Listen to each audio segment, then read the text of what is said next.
Hi guys, and welcome back. In today's lesson, we're going to learn a little bit of theory.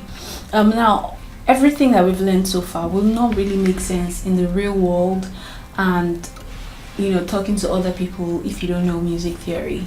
It's like the foundation of everything, not just guitar.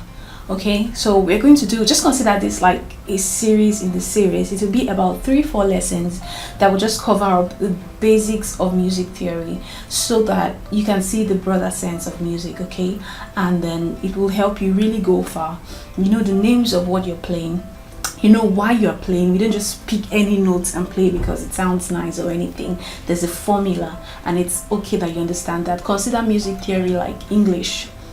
Okay, we have alphabets. These alphabets make words, and then the words make sentences. Okay, something like that. That's how music is. But with music, we just have like 12 keys or something, 12 letters that form the sentences or something like that. So we're in this series. Inside the series, we are going to learn basic music alphabets, how chords are formed, major scale and how to apply it, and just basic stuff like that. So let's get into it.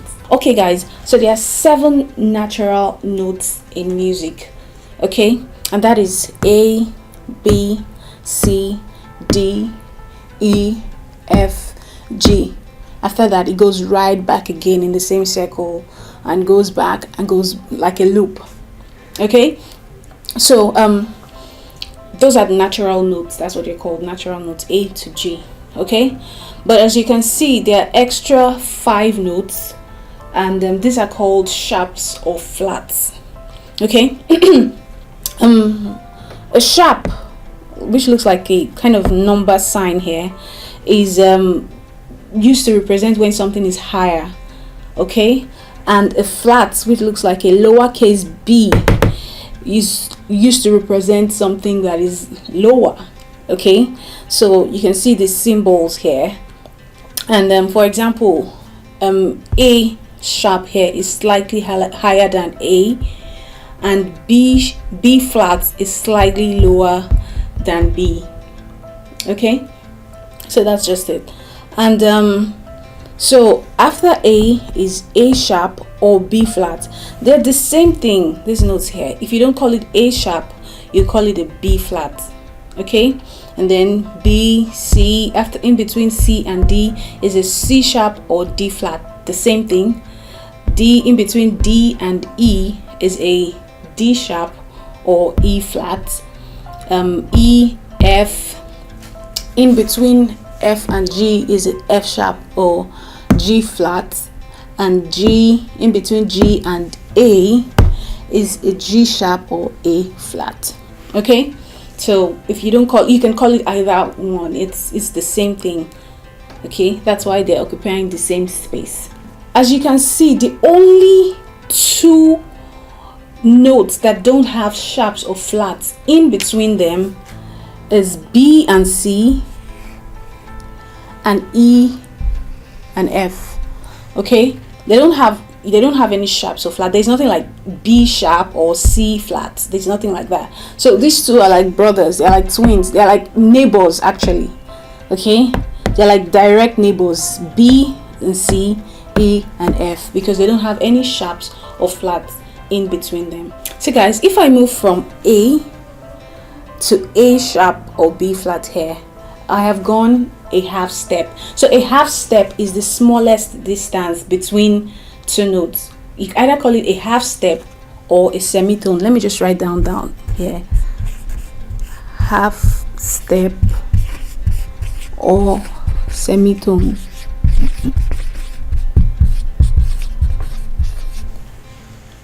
Okay, so half step is, so for another example, if I move from A sharp to B, is a half step or semitone. If I move from B to C, a half step or semitone.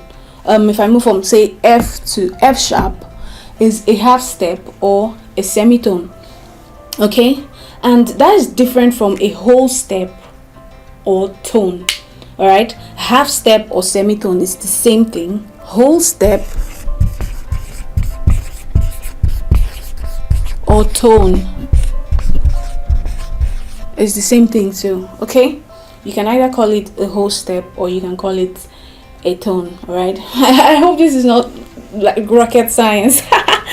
Okay, so if I move from, like I said before, if I move from, let's say, A to A sharp, I've moved a half step. Okay, if I move now from A to B, that is a whole step. Okay, so this to this half step, this to this a whole step. So this is how it works on the guitar. Okay, everyone, you know that this open string is your E string, right?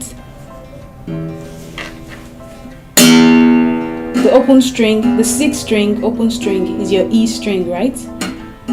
So if I move from E open string and fret here on the first fret of the sixth string, now I've moved up a half step. So I've moved from E to F, right? All right, so E, F, F sharp or G flat, G, G sharp or A flat, A. Okay, so now on the fifth fret of the sixth string is an A. So I moved from E here all the way to A on my guitar.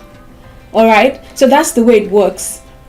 Once you know all your open string, okay, let's take another example. The fifth string, the open string of the fifth string is A, right? I can go from A fret, okay, that's A sharp or B flat, okay, which is this, and then move a half step again. If I move from A, which is the open string, to B, and I want to go a whole step or a tone, I will go from A directly to B. That means I'll go from my open string directly to B and bypass this half step. Okay, another whole step. That means on the guitar, the next fret is a half step, while from one fret 2 frets higher, that means from here to here, is a whole step. Okay, on the guitar. All right, so that's the way it works. So I go from A. So guys, a quick recap. Now we know that we have 12 musical keys, and that's the musical alphabet. It comprises of all of these keys.